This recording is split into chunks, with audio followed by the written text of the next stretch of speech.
Yannick, bonjour. À la base arboriste grimpeur du côté de l'Odève. On va dire arrivé en France il y a 11 ans sur l'Odève. Et avant ça, je suis de Suisse. Ce que j'ai ressenti ou pensé en découvrant ce cèdre de l'Atlas, bah, c'est un de plus. Et ce que je vois quotidiennement avec l'évolution climatique et tout ce qui se passe depuis quelques années ici, pas mal dans le sud, mais que je vois aussi qui arrive dans les Alpes en Suisse quand j'y remonte. J'ai vu ça dans les Vosges en allant faire du bûcheronnage où il y a des gros impacts. J'ai vu ça dans la Nièvre, pareil, en bûcheronnage où il y a des gros impacts, sécheresse, soleil, etc. Donc en gros, le raisonnement, c'était bah, un Corin. Pour Francis Allais, oui, Francis Allais, je dirais, dans le milieu de l'arbre, parce qu'on se connaît beaucoup, on est beaucoup à se connaître dans le domaine de l'élagage et du bûcheronnage. Il y a J'aime beaucoup cette dynamique qu'on a entre nous. Et pour nous, Francis Allais, c'est un peu le grand-père. Voilà, c'est vraiment c'est un des pionniers dans son domaine qui parle de l'arbre et qui le parle d'une manière hyper scientifique, hyper carrée, hyper.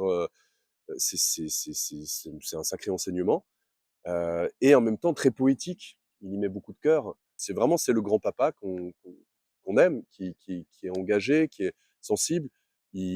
Sa façon qu'il avait de parler, même sur la fin, vraiment avec sa révolte, je dis sur la fin, ces dernières années, parce que ça fait pas longtemps que je connais son travail, on sent la révolte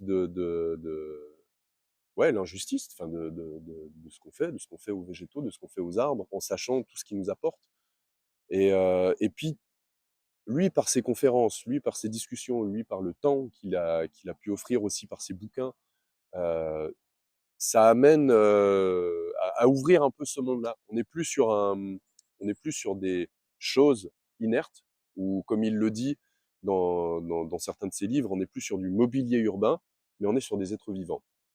Et ces êtres vivants ne sont pas isolés, ils interagissent avec nous. On parle même de ces arbres qui nous manipulent. Pourquoi on va aller cueillir une pomme sur un pommier? On le mange et ensuite on jette les graines ailleurs. C'est beau, enfin, de voir la chose comme ça et de comprendre qu'au fait, nous, animaux, bah, finalement, on est aussi manipulés de base par les végétaux, quoi. Pourquoi des fruits rouges, ça leur coûte énormément? Pourquoi sucré? Ils n'ont pas besoin de le faire. Mais non, ils nous utilisent. Donc, bref, tout ça, c'est Francis Allais et toutes ses connaissances, c'est Francis Allais.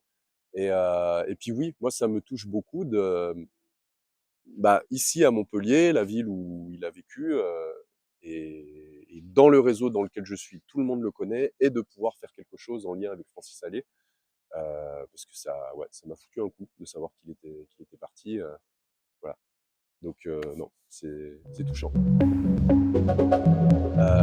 Si je devais mettre deux mots ou deux intentions, ce serait, je sais pas,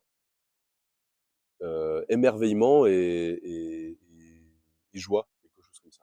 Parce que ouais, voilà, parce que moi, c'est ce que vraiment je peux ressentir, quoi, au contact du vivant.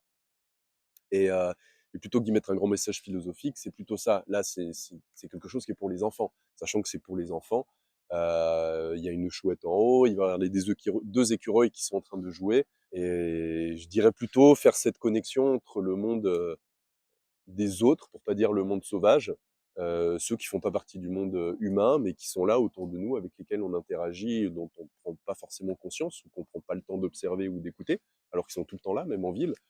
Et, euh, et puis bah, nous, qui sommes là dans notre quotidien, et d'autant plus dans un lieu comme ça, qui est quand même arboré, où on sait qu'il y a du monde qui se cache un petit peu partout, il y a du monde qui niche, il y a du monde qui vit, il y a du monde qui naît et qui y meurt.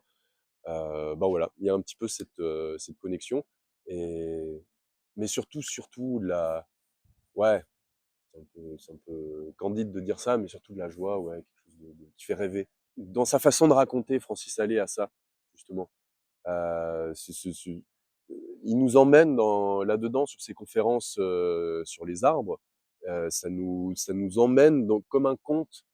Et par le conte, on arrive à connaître et à comprendre comment un arbre se déplace, comment il grandit, comment il interagit, comment il fusionne avec les autres, comment, etc.